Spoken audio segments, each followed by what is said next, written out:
Welcome into a football show. My name is Zach Lyons. You can follow me on X at FWordsPod. He's Easton Freeze. You can follow him on X at Easton Freeze. Braden is unfortunately dealing with a family issue, so he will not be here today. And just a reminder, the next 2 Mondays, that's Christmas and New Year's Day, guess what? We're not going to be doing a football show on Christmas Day and New How Year's dare Day. No dedication. I Unbelievable. know, no dedication, but we'll be back on those What do you love your Thursdays of that family week. thing? Goodness. Oh, gracious. yeah. This whole family thing is just really getting in the way of being able to talk about this horrible Titans football It's team. awesome team. Um, Yeah, exactly. Yeah. So be on the Thursday shows for the next 2 weeks. It'll be Braden will be back for those as well. And of course, buildkg.com.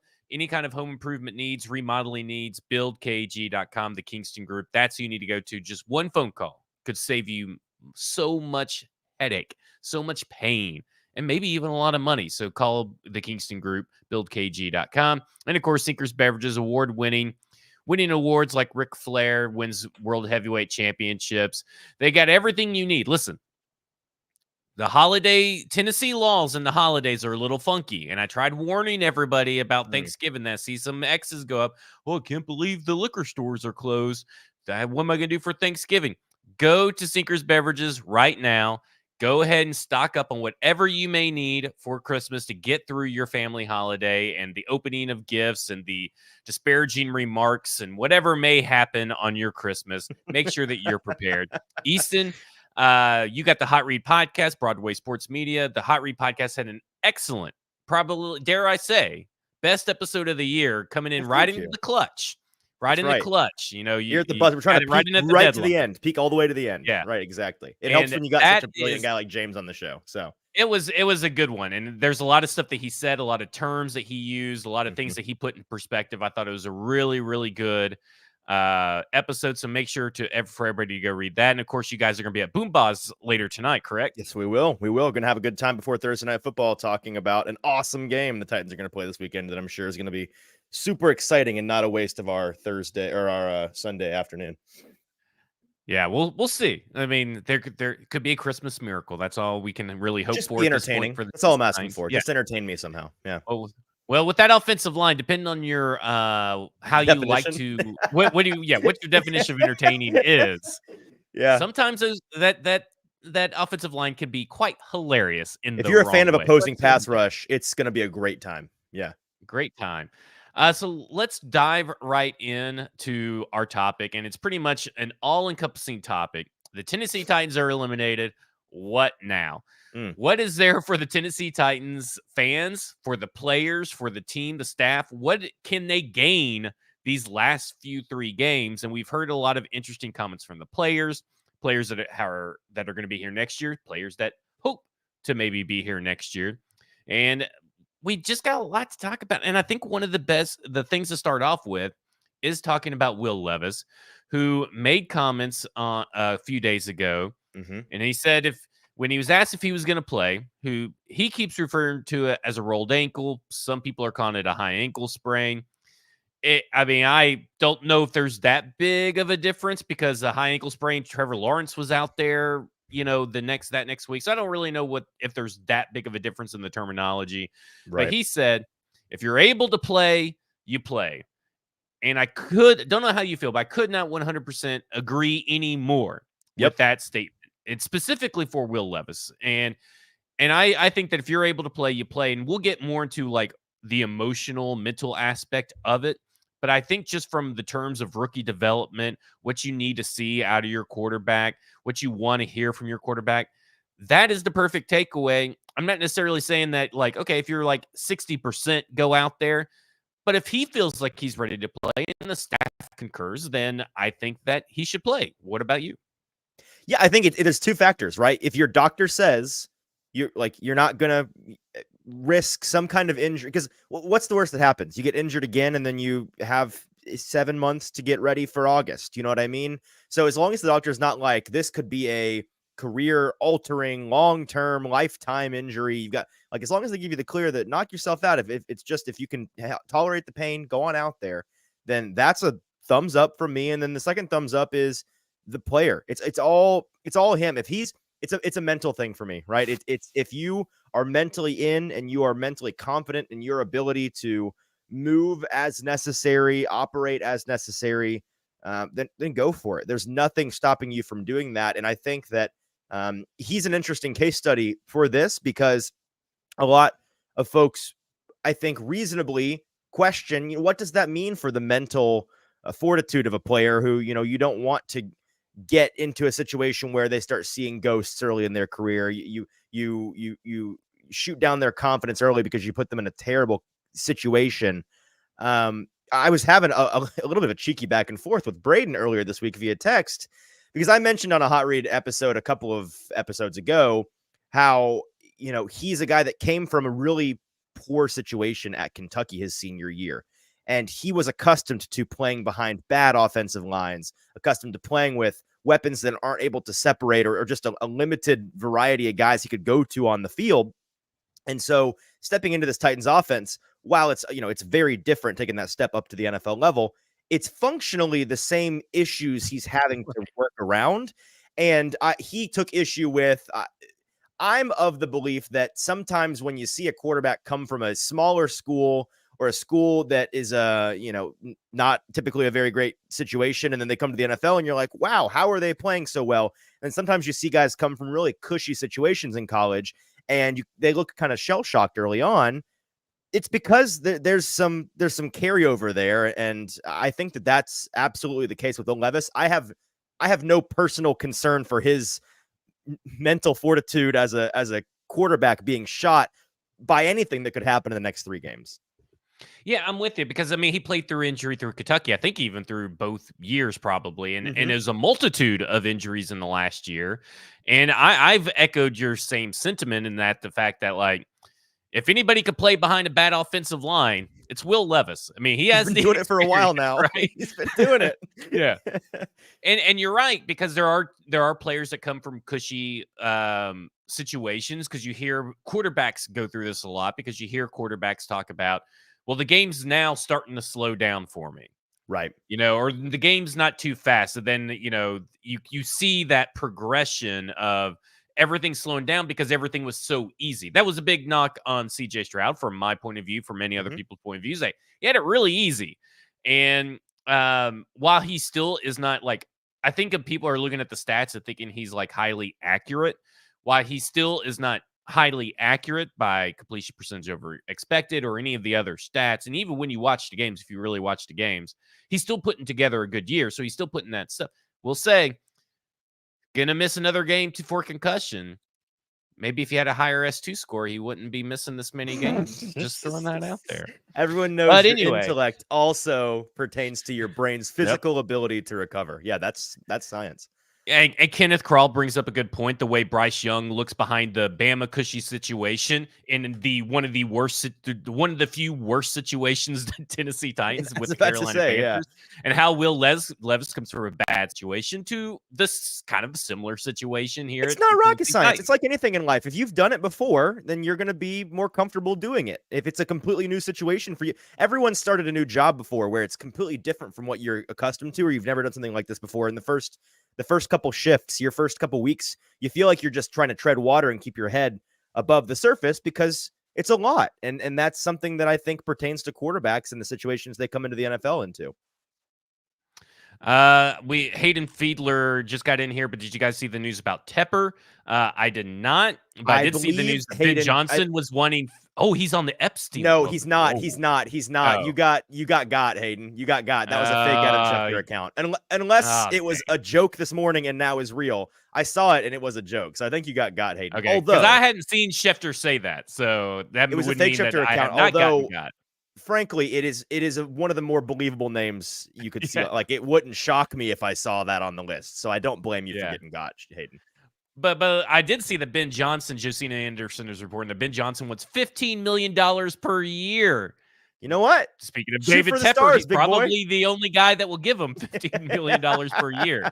You better hope it works out for that. I'm good on Ben Johnson right now. I, too, would like $15 million per year, just to put that out there. Josina Anderson, you can report that. Ryan Tannehill's going to play over Malik Willis. I think Ryan Tannehill playing I don't really care. I know I a was lot of about to people ask you, have do these you like care? strong opinions, like Yeah. about whether it's Malik Willis or Ryan Tannehill. Like I would enjoy watching Malik Willis play because I want to see just the absurdity of what he will do and how bad this offense will just regress under Will Levis. Ryan Tannehill will likely just be what we've been watching with Will Levis with less. I mean, maybe not less deep shots. They were 1 and 2 in deep shot percentage. Did you know that? Ryan Tannehill Oh, like still ranked number in 2 the whole league? in the whole league. I did not know that. They have the highest percentage of their dropbacks go for deep shots. So I would love somebody to do me a Isn't that favor and crazy? let's take those deep shots and then let's look at hit rate, because I feel like that's a very different story. I don't remember Tannehill hitting a ton of deep shots during the early portion of the Well, year. I know that But I am speaking of surprised that, by the fact that they took so yeah. many. So I mean, it may not really be that big of a difference as far as Well, and what does he have to lose? what Just you let it see. rip out there. Just take a Yeah, just shot. let it Like, rip. who cares? The the attempts, like Will Levis is 22.2% and Ryan Tannehill is 18.4%. Okay. But you're right. Ryan Tannehill connected on 27.6% as a completion percentage. So Yeah, there we go. it's not There we good, go. but He's taking them. He's did just not making them. he's taking 'em. Right. Yeah, yeah. But I just thought that was odd for those that don't think the Tim Kelly offense is that different. They're the top 2, and I don't remember any time the Tennessee Titans have attempted to that high of a rate of deep shots. I'm old enough that to they would remember still times lead under to Todd this Downing day. when people were begging, screaming, crying on their knees, wailing for, throw the ball downfield, please. I'm dying for you to try this.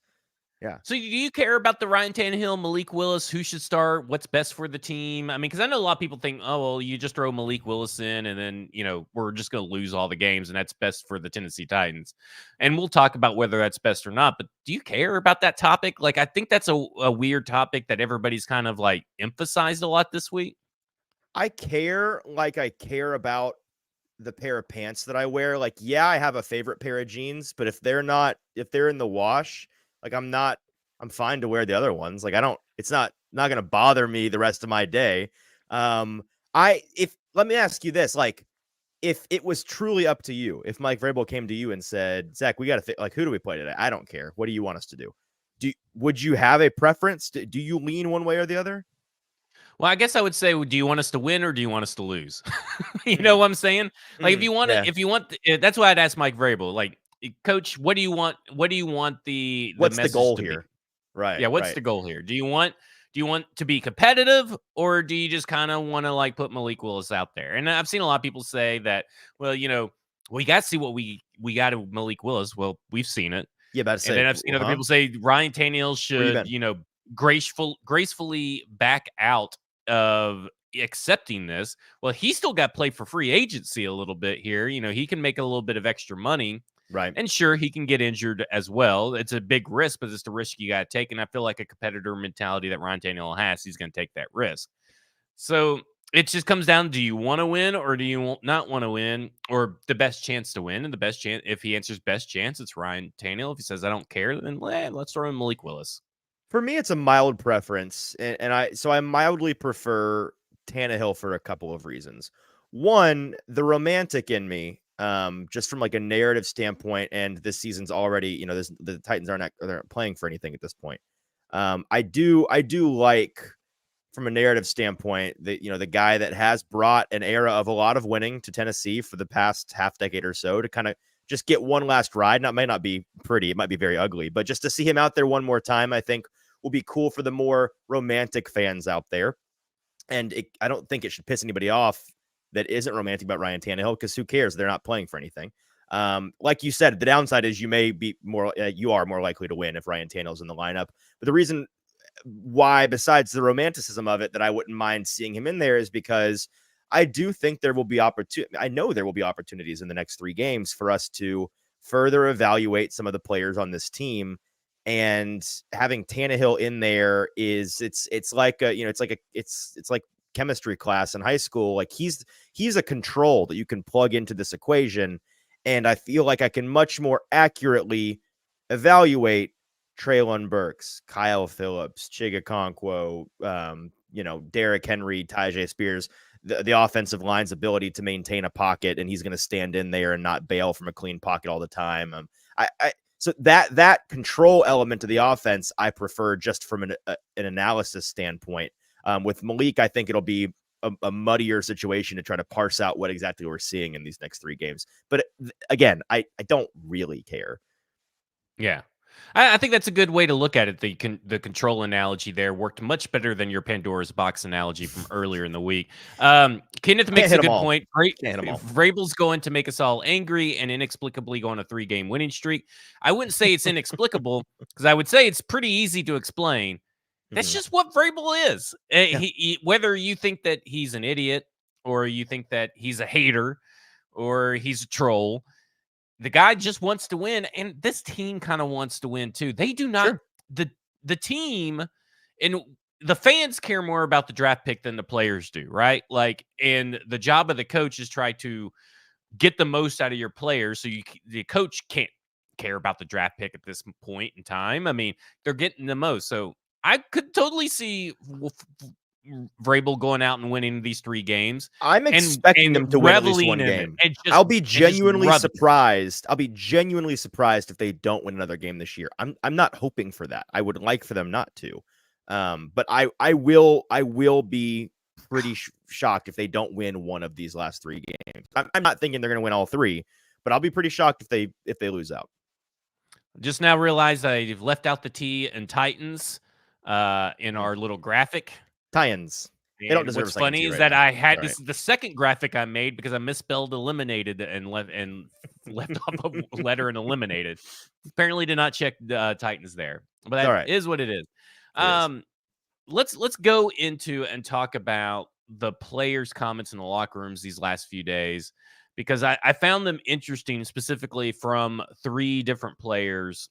That and I mentioned 2 in our group chat, but there was one that came out today, and it kind of echoes to me what I think it says. These messages say a few different things to me. It says that Vrabel's message is coming in, and they're accepting Vrabel's message because that's been the big theme up and down. What is Vrabel's message? Are they buying in? Are they not buying in? Right. I felt since the Colts game, those should be laid to rest, but here's some more evidence of it. And like, what do these guys look for now that they have been eliminated in the playoffs? Where's their mind at? Their drive is coming from. What are they focused on? And what are they focused on about their future? But Elijah Molden will kick us off. And this is from today from Teron Davenport.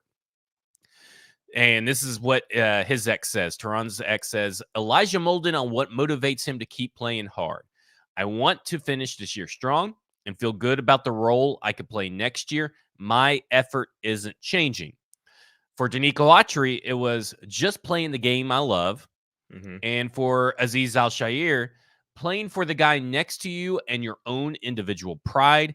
Ain't gonna let anyone whoop up on me just because I'm eliminated. Yeah. And I think those are like 3 players that I feel 2 of these players need to be back on Tennessee. That'd be Azeez and Danico Autry. And Elijah Molden is going to factor really heavily into what this defense does next year. And he's really stepped up since Kevin Byard has been gone. So has Wallace. So has Hooker. They all 3 have been playing really well. And that's a good core group that include Wallace, who needs to be resigned. They need to keep together, in my opinion. But I look at this and I'm like, these are guys that are using descriptors, right? They're using descriptors and words that are not coach speak or player speak.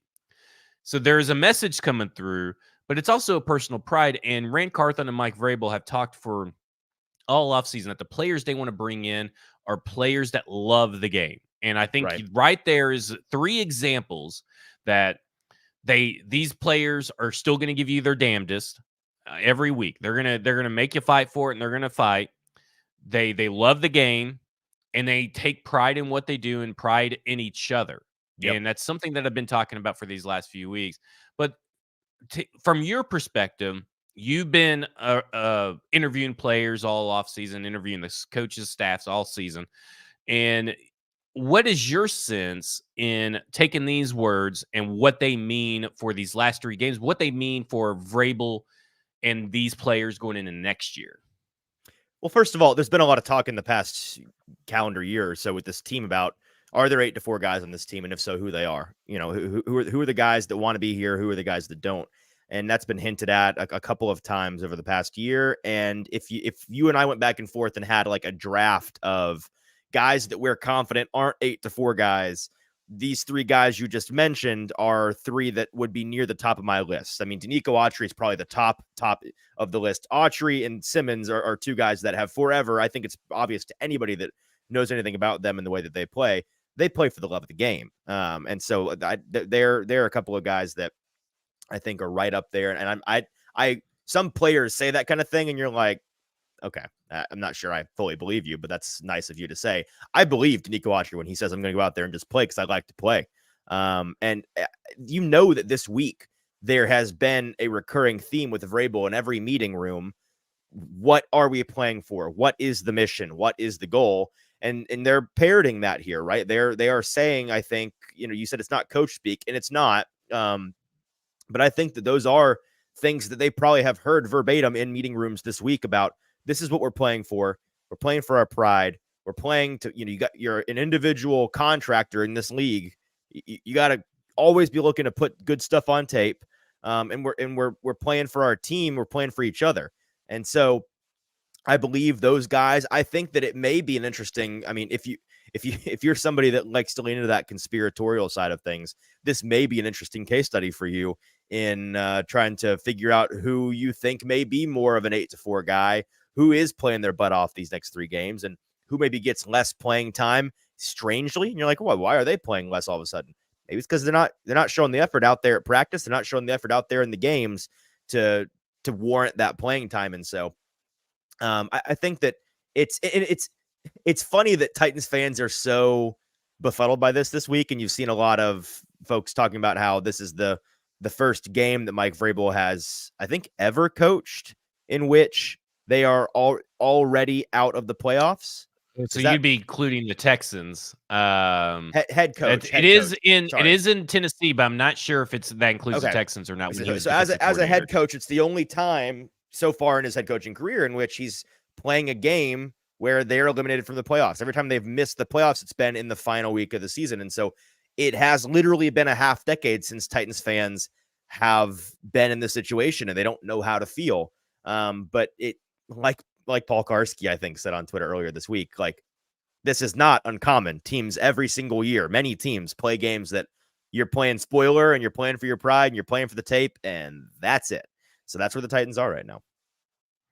I will say one guy that I feel that is checked out, and it's just maybe he's just tired of these press conferences, or he knows the writing's on the wall. And I felt like he was checked out during the Miami game, and his follow-up performance to Miami wasn't very good. Derrick Henry. I don't know. I kind of feel like Derrick Henry's a little checked out, and I don't necessarily blame him. There's no milestones that he can get, and maybe it's just his personality, but it just doesn't seem like the same Derrick Henry when you're putting all this stuff together over these last few weeks. I'm glad you brought that up, because this is the kind of thing that you lean into on this show, and I'll be listening. And oftentimes I'm like, relax, Zach.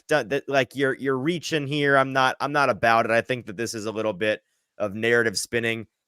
I can't really disagree with you on this one. And at first I noticed the same thing. I mean, the thing that did it for me was going back and watching that Hard Knocks episode, the in-season Hard Knocks with Miami. Mm-hmm. They're showing the in-game footage.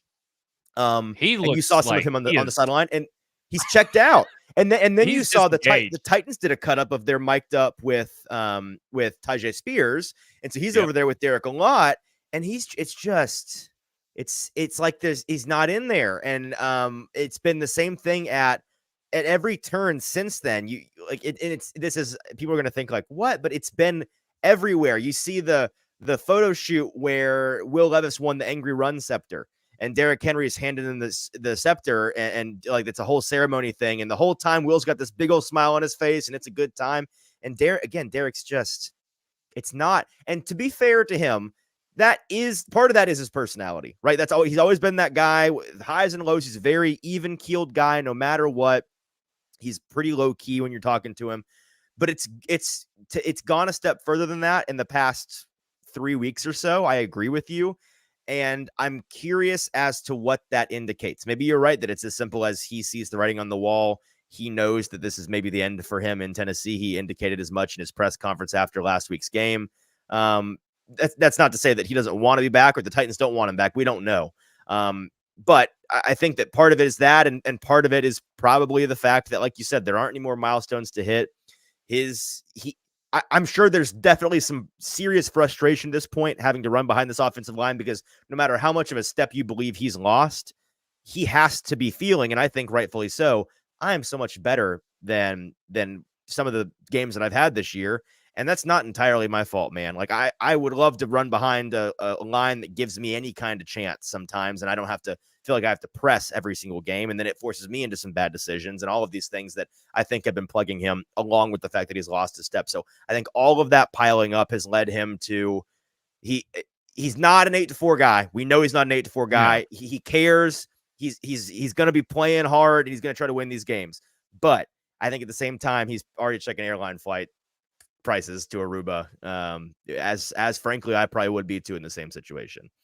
Yeah, I don't blame him at all. I mean, he's had a good run and everything, but it just has not been his year. It's been an obvious decline. And listen, when you're a god and you kind of like when you're this immortal, right? Or like here's a good one. Samson, right? Samson lost his hair, but he was still strong enough to pull down all the columns and everything like that, right? Guy's haircut. And Derrick Henry's still strong. He's still a volume-driven and quality running back, but he's just not the immortal. He's just not the super strong. He's just not, Superman that he once was. And so his decline still looks good compared to some other running backs that have declined sharply.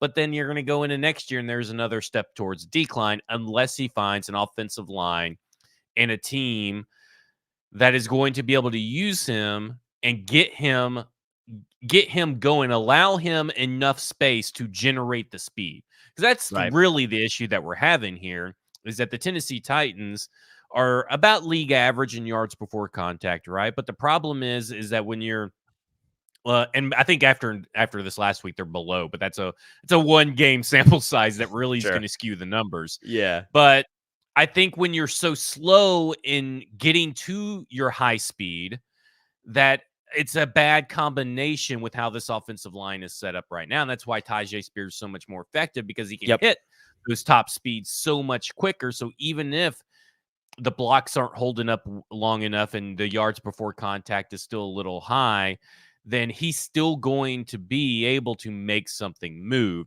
And I think that everything that we have seen the Tennessee Titans do, and I wrote about it at stackingtheinbox.com, and it got released this morning, but they've shifted away from Henry.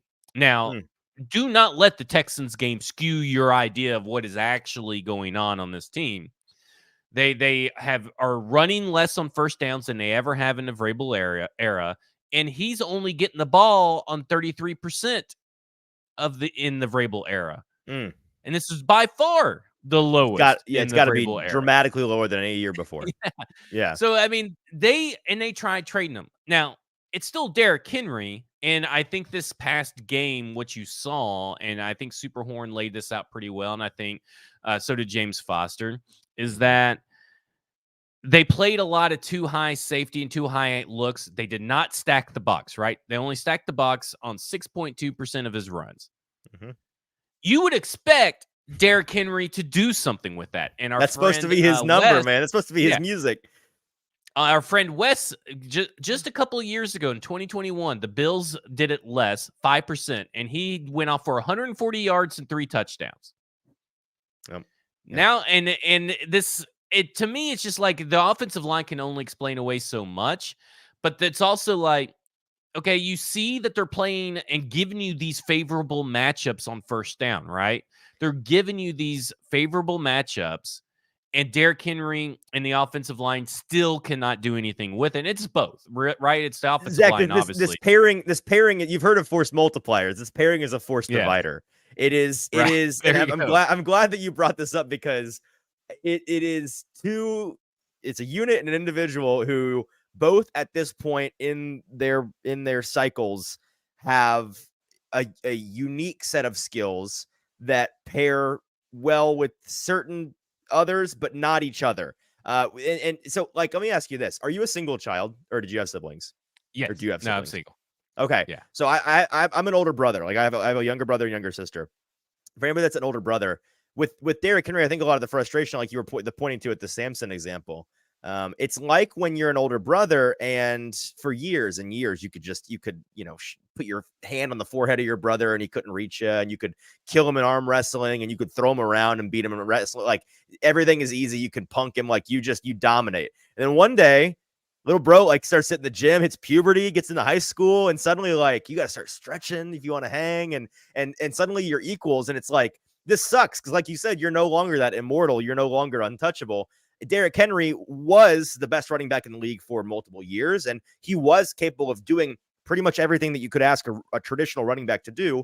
And now suddenly he has a unique set of skills in which he needs to get 4 or 5 steps before contact and get rambling downhill. And once he does, that's nice. His top speed is still good. His acceleration is pretty poor at this point, and that's what's hurting him a lot of the time. But he can still run a guy over if he gets ahead of steam. This offensive line is uniquely situated to give nobody a head of steam ever. And so that's why, like, he is not as bad as he's looked.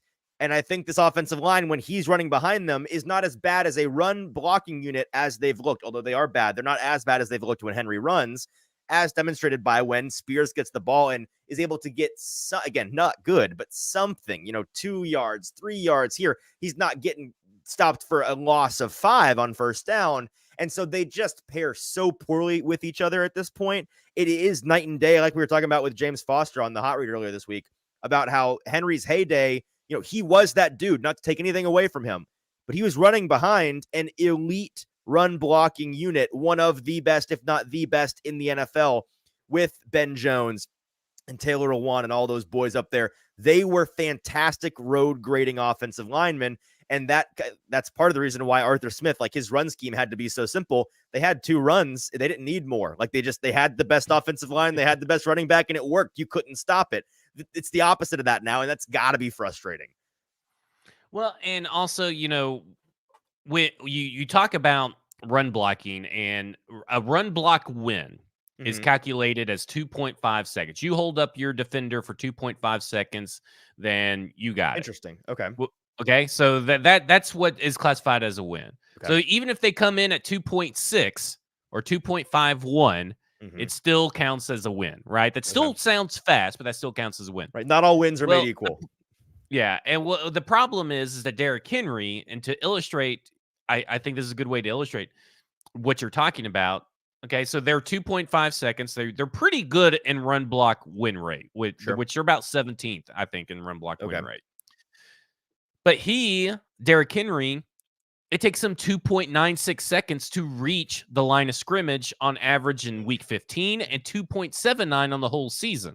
That's not compatible, boss. That doesn't work. That's not compatible. You can't do it. It's a bad situation, and you're completely right. That's just to help illustrate how the game, and not only is it a game of inches, it's like a game of milliseconds. Like it's Apollo 13. You know the scene where they're trying to replace the air filter, and it's like, we need to make this round air filter fit in this square air filter box, and we've got this, and they gesture to a table of like duct tape and WD-40. Like, Derrick Henry is the round air filter that does not fit in the square hole of this offensive line. It doesn't work. The parts don't go together.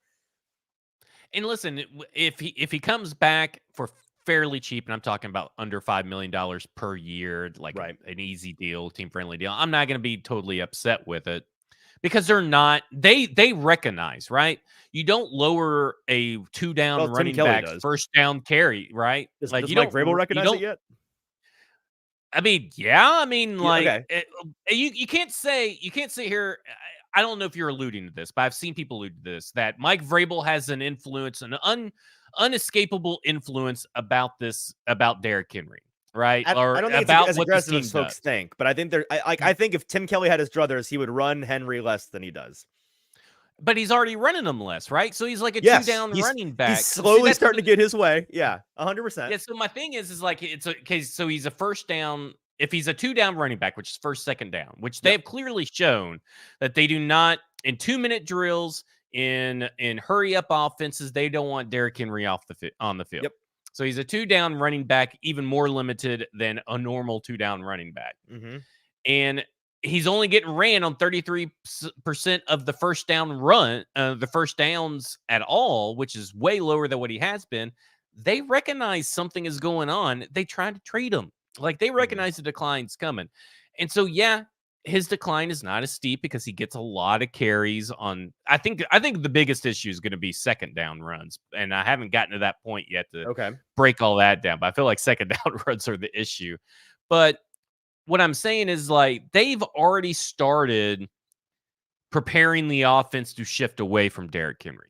Not shift away from the run, but shift away from Derrick Henry. And I think since they have started already doing that, I don't see a path for him to be here next year. And if he even is here next year, I think you're going to see a lot less of Derrick Henry than what you're already seeing right now. And everybody, I think we all have like a Stockholm syndrome Mandela effect going on. He's on pace to have his least amount of rushing carries, right? So like he's just not getting used as much. But I think we've been so conditioned to run, pass, or Derrick Henry, pass, Derrick Henry, pass to Derrick Henry, that we think that something's happening when in reality it's really not. And I also think the recency bias of and being prisoners of every moment of this Texans game is really skewing the season outlook of this team. Well, and you and I engaged with some folks on X earlier this week who were talking about how like it's, the run rate is just too high, and you pulled some of the actual numbers and you're like, no, it's not. It's pretty acceptable. It's the way that they're running. It's the personnel that they're deploying in order to run. That's the issue. And I agree with you entirely. I don't obviously I don't disagree that there's a very plausible likelihood that Henry is no longer here next year, whether he is or not. And I think the team would be interested in keeping him around at the right price. I really question whether or not those two sides' prices are going to line up at all. If he's not, whether he's back or it's somebody else, I don't envision them turning the full workhorse workload over to Tajay next year. I don't think they want him to be a Derrick Henry level volume. I think they want to be committee style like they've been this year. And so I think it's interesting to think about what that may look like. You've alluded to this comparison all year long, and I think it's absolutely right. I don't mind them for a year or two rocking with a Tony Pollard, Zeke Elliott style, like you use Henry just in goal line, short yardage, and maybe fourth down when you're trying to like just run the clock down or the defense is really worn out and you just want to pound on them, like very niche circumstances. I don't mind that at all. It just depends on the price. It all depends on what that number looks like. And I have a feeling that Henry, and rightfully so, I believe he has a lot of tread left in his tires in terms of the beating he can take, just because he's still built like a tank. He's still a freak of nature. He can go and have that workload, I think, and stay healthy. It won't be nearly as effective as a workload. I don't know if a team would want that, but if there's a team out there looking for a real bruiser, they may be willing to pay him twice as much as the Titans are. Yep. I think I look at, the Ravens were obviously interested according to rumors. So, I mean, if he's a free agent, Gus Edwards, if he's smart, he won't do that because the Ravens running back room it's got a hex on it. Everyone dies. You shouldn't do that, Derek. Yep. I was about to say two of those players, Gus Edwards and J.K. Dobbins, are both free agents next year. So they need somebody. You talk about pairing someone with Tajay Spears. I'd be almost doing a swap. Give them Derrick Henry. We'll take Gus Edwards. Gus the bus, baby. And I like Gus. Yeah. I think that would be a good thing. I agree with James, who talked about Braylon Allen on your all show. I would throw in the name Isaiah Davis. But they're a running back, Deontay Foreman, a running back like that you can find in the draft. you can find it in free agency. Is not necessarily have to be Derrick Henry. They Because are available. They're out there. Yeah. I do think Tajay Spears shown that he could be I don't know if premier is the right word. I don't know if you consider what Tony Pollard was as premier, but I think he's a guy that can carry 50% of the touches or 60% of the touches, right? Like, I think he's a 60% of your running back touches need to go to Tajay Spears. And I would say I can think probably Tajay's handle 70 or more. I think he's capable of doing the Derrick Henry thing. I mean, Levis has talked a lot about after that Miami game, like he thinks Tajay may be the most conditioned guy out there on the field ever. Like, physically, I think he's capable of it. I just think he's like a lot of players. There's a reason why Derrick Henry may be a future Hall of Famer, in my opinion, is a future Hall of Famer, and certainly has been an anomaly as a running back in the modern era. Because dudes rarely are better suited at that workload. It's a lot like you were talking about with Arden Key on F Words last night, where you'd love to see him more in a rotational role, not because he's not physically capable of handling an every down role, but most guys, their output is on a bell curve. It's like, there's a number in there, whether it's 50% of the snaps, 60%, 70%, where you're getting enough rest to be your best when you are out there. Henry is one of the very, very, very rare exceptions where he is at his best when you do nothing but run him get him out there on every single snap. The longer he's in the game, the better he gets. That's rare. I don't think that's the case with a Tajay Spears style runner. I don't think it can be. Yeah, I'm with you. I think his effectiveness is going to be tied to his usage. Yep.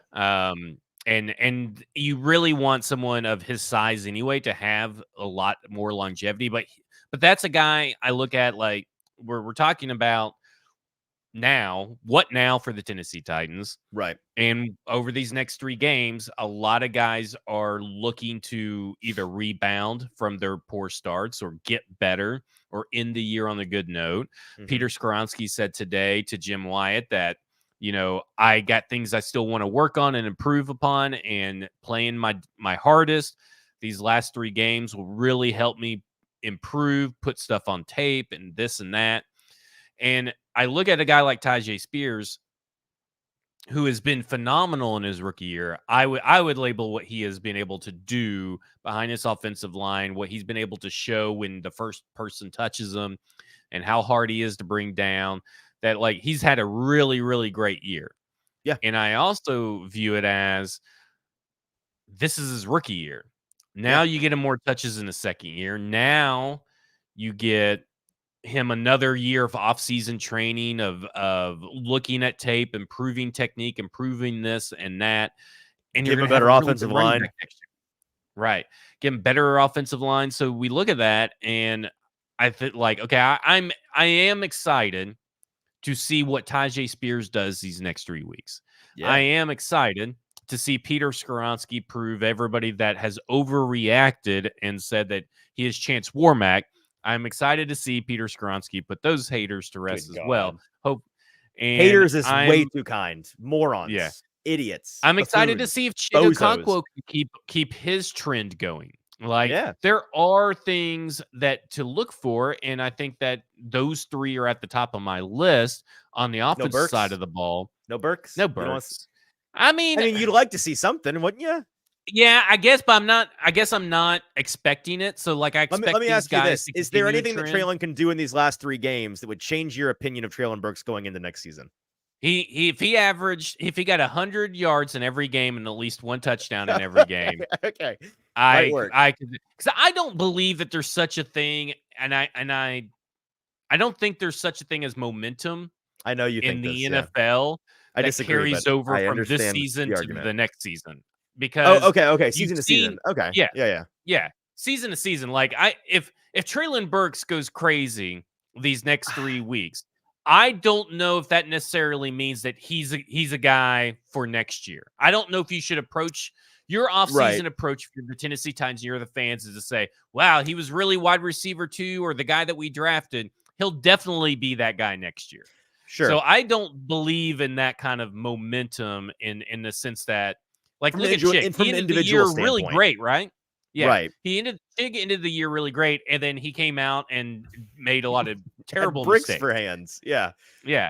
So I don't believe that there is like a carryover factor because you see bad teams immediately get good. You look at the Houston Texans; they make all these changes. To me, it's about the surrounding players that you bring in, taking your good players, building around your good players with more good players. That's what changes your momentum, not ending on a 3-game win streak and everybody's happy and they have this false sense of security that everything we righted the ship.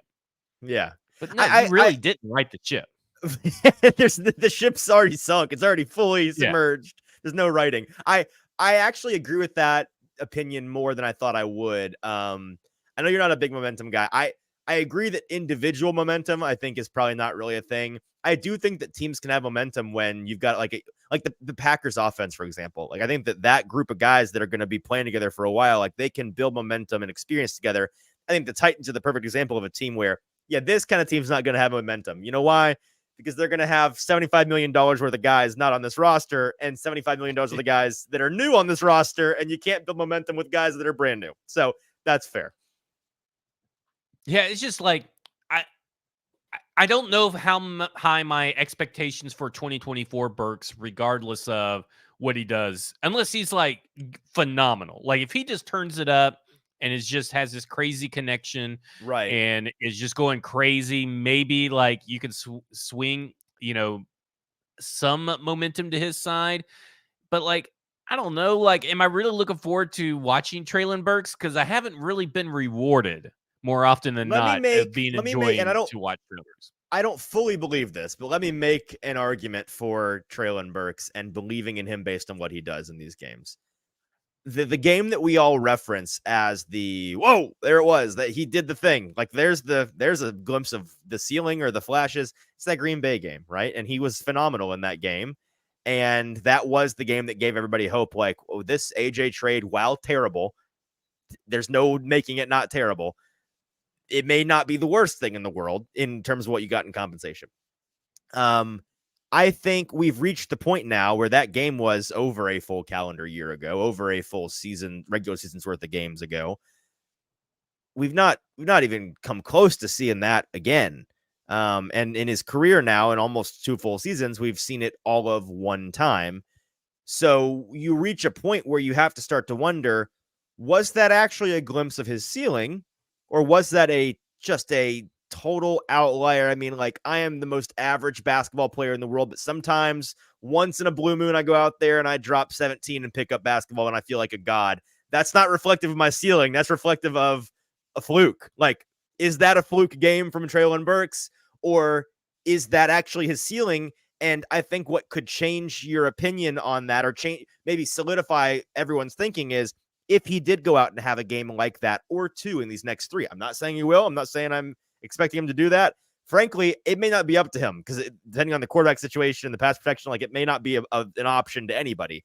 But if he could go out there and do that, then that lets me go into 2022 thinking the offseason narrative on him for me is, okay, at least one game in each of his first 2 seasons, we saw like, there's the thing. They've got to try to figure out how to harness that thing. If he doesn't, what I'm going to be talking about in July is going to be, man, it's been 2 years. It's been a lot of games. And besides the injury issue, that's a separate thing. We've only seen it one time. I can't, they say once is an instance, twice is coincidence, 3 times is a pattern. We need to get at least into coincidence territory with him because right now it's just an instance, and that's kind of concerning. Yeah, I'm with you on that. The on the defense side of the ball, I want to see. I don't know really what I should Roger be rooting McCreary? for. I guess less Jack Gibby, I think would make. But who in his stead? Who, like? I guess this Garrett Warlow guy that they got, which looks just like Dylan Cole, so who's just like Jack Gibby, who's just like Luke Gifford. They're all the same linebacker. Industry plant. I will say this though. There is the rule of 3 for these linebackers that they rotate in. So Garrett Warlow could look good these last 3 games because Dylan Cole can only last 3 games. Jack Gibby can only put together 3 good games. He's not burnt his games yet. He's still got him to spend. Yeah. 100%. He's going to fool everybody. We'll see, yeah. I don't know if you saw, did you see James Foster's Titans grades thing that he put on YouTube where it was Jack Gibbons x-axis versus Jack Gibbons y-axis? Hilarious and incredibly accurate. The guy downhill. I mean, that's kind of the mark of every mediocre white linebacker, isn't it? Like they can explode downhill when they trigger, man, they get after the guy and it's violent. But then running sideline to sideline, they're just getting torched all day, every day. There's no hope. You're toast. No. Well, that, when you talk about the all white team versus the all black squad team that was been going around, and I meant to ask Mike this question last night. I don't think the all white team's scoring a damn point. I'm gonna be completely honest. I think you think that offense can hang? Not with the defenses. I think they're getting absolutely boat raced. No. They can out physical them. Here's what you do. You run a 0-5 personnel, right? It's all the white tight ends are out there. You just big bodies. You get Travis out there. You run Cooper Kupp. He's the great white hope at wide receiver. Everybody likes to throw Thielen in there, which I don't want Thielen on that roster. Get him out of. He's old. You need McCaffrey and you need Kupp, and then you need all the good white tight ends and try to just be bigger. That's your only hope. I think you could score some points. I just don't know. I mean, I think the black squad's scoring 1,000 points. I think that they're going. I mean, I think you won't be able to hang, but I think the white squad can score some points. Maybe like 14. Maybe they get out like 63-14 or something like that. Yeah, Justin Tucker banging some 70-yard kicks, just elite kicking units, maybe. Yeah. I just don't have any hope that this white team's hanging with the black team. No hope at all. Well, and hey, here's the deal. Especially when you have Lamar Jackson, who's got one of the best completion percentage and the best completion percentage over expected, with Zay Flowers and Odell Beckham and Devin Duvernay getting Justin Jefferson, Tyreek Hill, and Jamar Chase. Like, it's game over. Listen, no, but okay, hang on. How long do they have to prepare? And they don't have any white. They don't have any white corners. How long do they have to prepare though? Because the white squad's coaching staff is stacked. You get all of the dudes that are like you get all of the offensive geniuses. What is the black squad coaching staff? Goes on the he's on the black side. Oh no. White's got to have him. That's not fair. No, he's black. Yeah, I forgot about that because I was going to say the black squad's coaching staff is everybody forgets. The black squad's coaching staff is Mike Tomlin and a prayer. Like they're rocking with Tomlin. And Mike Tomlin's defensive coordinator, no prayer if he's defensive coordinator. Listen, if you get Tomlin and McDaniel as the coaching staff, then you're right. It is a wrap. It's over. There's no hope. They're out. Yeah. There's no hope. There's I'd even put Eric. You could put Eric Bieniemy over there, who's obviously the secret ingredient to the Kansas City Chiefs that nobody's talking about. But you could put him over there as well. That'd be a fun coaching staff, though. It would follow in one. Finally, anyways, I just want to talk about to get back to the Titans. I want to talk about Gentry Estes at the Tennessean put out this good article about how these next 3 weeks are the players voting for Mike Vrabel. Yeah. And I thought that was an interesting way to put it. Agreed. Because it was I found that very, very interesting that of all the places to write, it was Tennessean. I rarely see anything from the Tennessean that really catches my eye. But they're about to cast their votes to support Vrabel or not. And it gets into our whole conversation that we started at the top of the show, talking about communication, messaging, and all that kind of stuff. How much emphasis do you put in on a squad like this that is untalented, but also most of this, I think over 50% of the normal starters are likely not going to be here next year. So how much of an emphasis their fight, their drive, doesn't matter if they're good or not, right? Like, I think that's what people are forgetting. It's about the fight and the dog, not the outcome of the fight at this point. Right. So how much emphasis and focus is that really what we should all be focusing on? Is the effort, the passion there, even if the results are not? I think it's important. I think we got a phenomenal recent example of what it looks like when a team fully gives up in the Chargers in prime time. I was sitting at Boomba's watching an unbelievable scene unfold with terrible Raiders and an interim head coach. They had 48 points by half, 48-0 at half or something, just murdered and already the corpse of the Chargers coaching staff. But that's not an example of a team giving up on their coach. That is, in my opinion, the example. of a team Yeah. giving up on their coach, because in that game, there were some execution issues, and you're rocking with my namesake who happens to suck at football, Easton Stick, which is really limiting. But those still NFL players out there, and you saw not just an execution issue, but you did see that lack of effort. You saw guys, it wasn't like they were taking terrible angles. It was guys out there like, what's he doing jogging out there? Or like the body language on the sideline. That's not, you saw all of that all game long. And whether or not you see any of that from this Titans team, I think is telling. Now, I think we have other recent Titans examples in the Miami game, in the Colts game of, okay, as of those dates, this team absolutely has not given up on this head coach. Like the message is still fully being received in that locker room. And so whether or not you get some of those games, these last three, where guys are kind of lollygagging out there, where you see, again, I think with Vrabel, I think he's a more savvy coach than Staley. I think his coaching staff, it's low bar, but they're a more savvy coaching staff than Staley's coaching staff was. And so it may come in the form, like I said, of some interesting names being out there instead of the guys you're expecting to see. And that, to me, part of that might be, well, you're just trying to see what you got in this guy. And, maybe it's just you're letting the veteran sit. There's nothing for him to gain. But some of them, I think I can envision instances where I'm like, this guy's not on the field. I'm surprised he's not on the field. And it makes me wonder whether or not he was putting in the effort during the week, whether his attitude is where the team wants it to be, whether the coaching staff is happy with the message, him receiving the message that they're trying to put out there. Well, so that frankly, that is one of the bigger things that I'm looking for down the stretch is that, does it matter to you at all?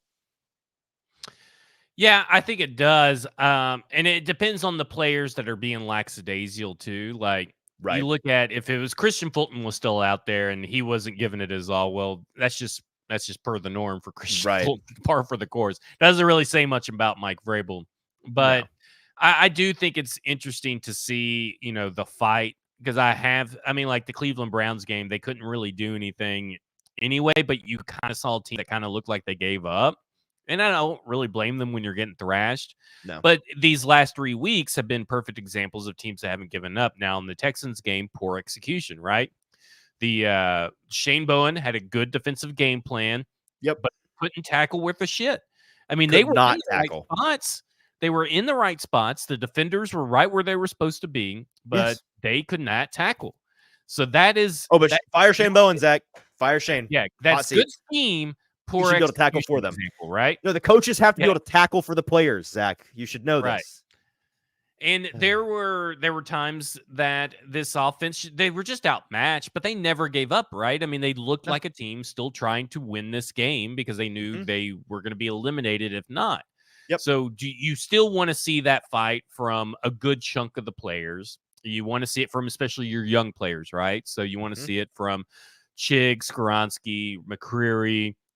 You want to see it from maybe the players that are fighting for a contract like Autry and Key. Maybe Autry's just rotational from here on in because he is old and all this stuff. But you want to see it for like Azeez Al-Shaair, Sean Murphy-Bunting. You want to see the fight. So Kayvon Wallace is another good example. You want to see them carry some momentum.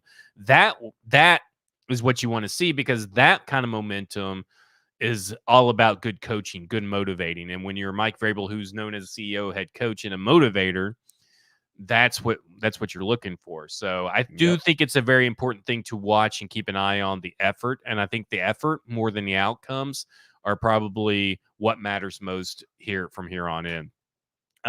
Easton, tell everybody about Boomboz and Hot Read podcast. Yeah, you can check us out tonight, 5:30 Central Standard Time. Me and my producer, JT, going to be live at Boomboz in Spring Hill. Fantastic eats, fantastic drinks, great place to watch the game. If you're in the Nashville area, it's like a 20, 25-minute drive down the interstate. Very easy. So come hang out, doing the show, talking Titans, previewing the Titans game, getting into some more of the specifics about how they're going to match up. Let me ask you a question that we kind of danced around this and didn't even address a prediction here. At this point, are you thinking it's going to be Levis, or are you thinking we're going to see Tannehill out there? I think probably Tannehill. Think so? Okay. I mean, I don't know what the practice. Yeah, we don't know what the report was today. But I would say that probably at least this week it'd be Ryan Tannehill. I'm inclined to say the same, but listen, if you want the latest on the practice report, we'll have that by our show tonight. So tune in again live wherever you're watching this show. Just go watch it there as well. It'll be the same place. And it's going to be a good time. And then we can eat and watch Thursday Night Football. I forget who's playing tonight. There you go. It's but it's going to be a good game. Chargers and someone else. So we Is get it Chargers Chargers? in prime time again. I think Oh, boy. Chargers on Washington? Or is that what it is? But I believe it's Chargers for sure. Our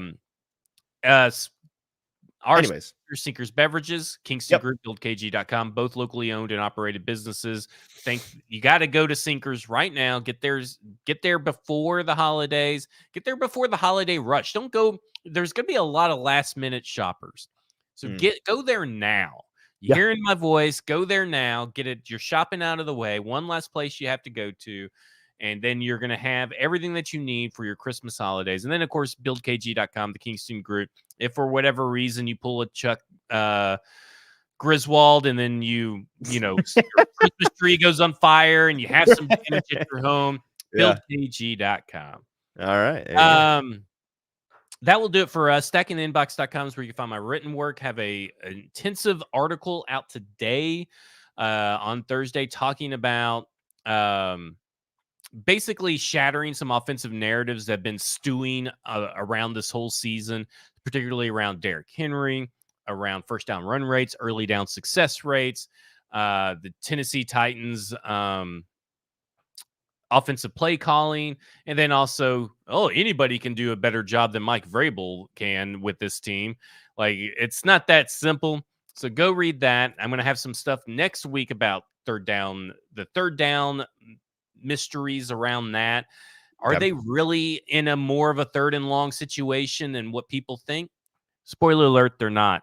They're not anywhere near where you think they're going to be in third and long situations compared to the rest of the league and obvious passing down situations. We're also going to talk about offensive coordinators because I am doing a deep dive on, is it really bad to have a defensive head coach because you're fearful of your offensive coordinator leaving to go get a head coaching rate? And what is the higher rate?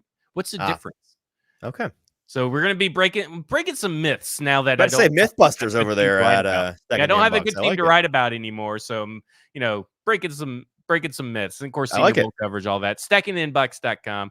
Follow me on X at FWordsPotty. Follow Easton at Easton Freeze on X. This has been a football show. So thank you for watching. We appreciate it. Remember, no Monday shows for the next 2 weeks, Thursday shows only. So make sure that you set your calendars accordingly.